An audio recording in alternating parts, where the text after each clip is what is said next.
Cortina bisogna crederci, c'è un St. Moritz, sarà duro da battere, non dico niente, non facciamo pronostici, aspettiamo a Seul in Corea a maggio.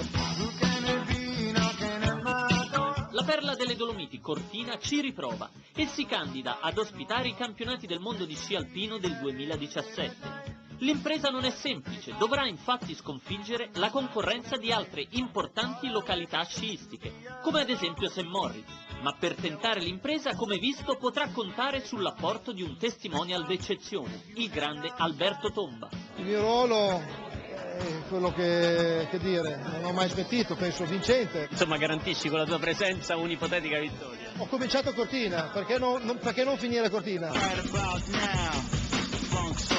Raccontaci un po' la tua esperienza con Cortina, con le tue gare dell'epoca. Mi ricordo che Cortina le prendevo, non ero forte come l'Appennino, però mi sono rifatto negli anni, dopo è andata bene, quindi dall'82 cominciai con la squadra nazionale, con la squadra C, e da lì che ho cominciato poi a lasciare casa e Cortina e andare in giro per le gare di Coppa Europa e Coppa del Mondo.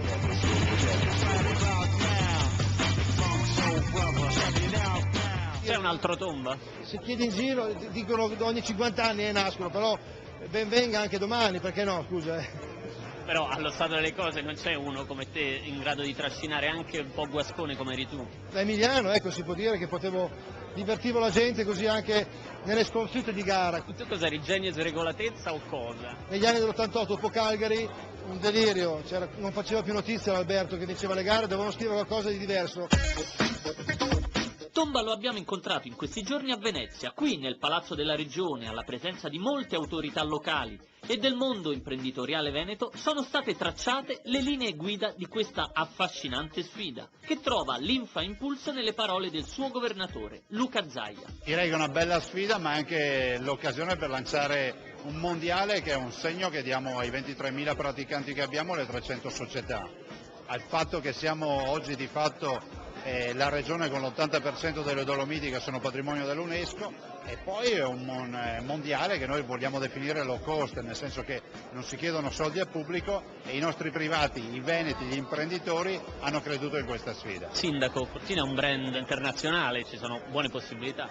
Sicuramente il nome è molto forte, il brand è molto forte, ma sappiamo che però anche le nostre concorrenti sono agguerrite. Sarà una battaglia al photo finish, come si dice. Si scende in pista quindi. Siamo scesi in pista. Ho visto Alberto Tomba, lui vi può dare una spinta. Lui è bravo, lui è lo sci, lui è Cortina, perché comunque ha la casa lì, ha iniziato lì a 12 anni. Alberto ha delle piste da sci intitolate a lui in giro per il mondo. Non capisco perché dovrebbero dire di no proprio ad Alberto. Bisogna vincerla. Ok, grazie. Ciao.